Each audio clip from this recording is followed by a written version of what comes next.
பிரியமானவர்களே, இயேசு கிறிஸ்துவின் நாமத்தில் உங்களுக்கு என் அன்பின் வாழ்த்துக்கள். எருசலேமிலே இது ஒரு முக்கியமான இடம். பின்னால் ஒரு போர்டு இருக்குல்ல, தி கார்டன் டோம், அதாவது இயேசு கிறிஸ்து அடக்கம் பண்ணப்பட்டு உயிர்த்தெழுந்த இடம், அந்த கல்லறை இருக்கிற இடம் இதுக்குள்ளதான் இருக்கிறது.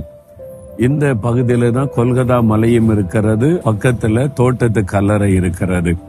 அந்த வாசல்ல நின்று கொண்டு உங்களோட நான் பேசுகிறேன். சரி, ஆண்டவர் இன்றைக்கு என்ன வார்த்தை வைத்திருக்கிறார் என்று நீங்கள் நினைக்கலாம். 121 சங்கீதம் 5வது வசனம், கர்த்தர் உன்னை காக்கிறவர், கர்த்தர் உன் வலது பக்கத்திலே உனக்கு நிழலாய் இருக்கிறார். நிழலையும் உங்களையும் பிரிக்க முடியுமா? நீங்க எங்க போனாலும் நிழல் வந்துகிட்டே இருக்கும், பார்த்திருக்கீங்கல்ல? நிழலை தூரப்போ, என்னை விட்டு விலகி போன்னு சொல்ல முடியுமா? முடியாதுல்ல. அதே மாதிரி தான் ஆண்டவரும் நம்ம கூடவே இருப்பார். ஆண்டவரை நம்மை பிரிக்கவே முடியாது. அதனால்தான் இயேசுவோட நடக்க பழகுங்கள் என்று சொல்வதற்கு முக்கியமான காரணம். அவர் சொல்லுவார், உன்னை விட்டு நான் விலக மாட்டேன், உன்னை கைவிட மாட்டேன்னு சொல்லி. எதுக்கு என் கூடவே வர்றாரு ஆண்டவர் சொன்னா, உங்களை காத்து கொள்ளுவதற்காக. கர்த்தர் உங்களை காக்கிறவர் என்று வசனம் சொல்லுதில்லை. ஏன்னா நமக்கு நிறைய ஆபத்து இருக்கிறது.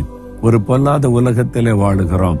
மனிதரால் வரக்கூடிய ஆபத்து இருக்கிறது, பொல்லாத ஆவிகளால் வரக்கூடிய கண்ணுக்கு தெரியாத ஆபத்து இருக்கிறது, இருக்கையினால் வரக்கூடிய ஆபத்து இருக்கிறது. எத்தனை விதமான ஆபத்துகள் நமக்கு இருக்கிறது. அப்ப ஆபத்து நிறைந்த உலகத்தில் இருக்கிறதுனால ஆண்டவர் என் பிள்ளைகளை நான் பாதுகாக்கணும், அதனால உன் கூடவே இருந்து உன்னை பாதுகாப்பேன்னு வாக்கு கொடுக்கிறார். அதனால தான் நிழலை போல கூட இருக்கிறாராம். நீங்க எங்க போனாலும் நிழல் தொடர்ந்து வருவதை போல ஆண்டவர் கூடவே வருவார். அதுதான் தேவன் நமக்கு கொடுக்கிற வாக்கு தத்துவம், பெரிய பாதுகாப்பு. கர்த்தர் நம்மை பாதுகாக்கும் போது யாருமே நம்மை சேதப்படுத்த முடியாது, நம்முடைய வாழ்க்கையில பாதிப்பை உண்டாக்கவே முடியாது. ஏன்னு சொன்னா, அவர் வானத்தை பூமி உண்டாக்கின சர்வ வல்லமை உள்ள தேவன்.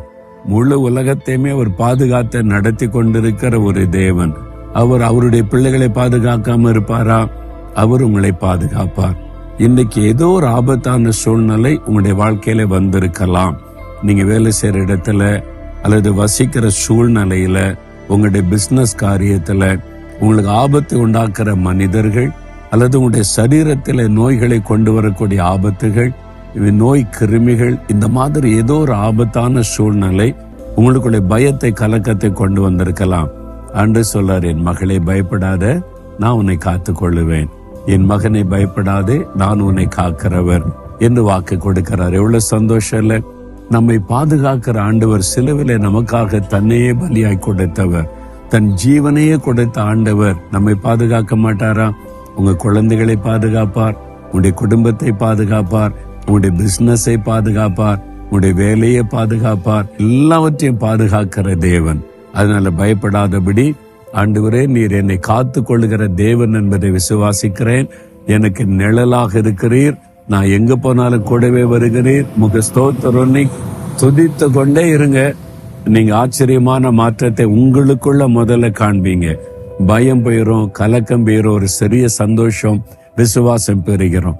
இப்ப சொல்லுங்க, ஆண்டவரே நீர் என்னை காத்து கொள்ளுகிற தேவன் என்பதை விசுவாசிக்கிறேன், எனக்கு நிழலாக எப்பொழுது என் கூடவே இருந்து என்னை பாதுகாத்து வருகிற தேவன், அதனால எதற்கும் நான் பயப்பட மாட்டேன். இந்த சூழ்நிலைகள் மாறும், நன்மை உண்டாகும். இயேசுவின் நாமத்தில் ஜெபிக்கிறேன். ஆமேன், ஆமேன்.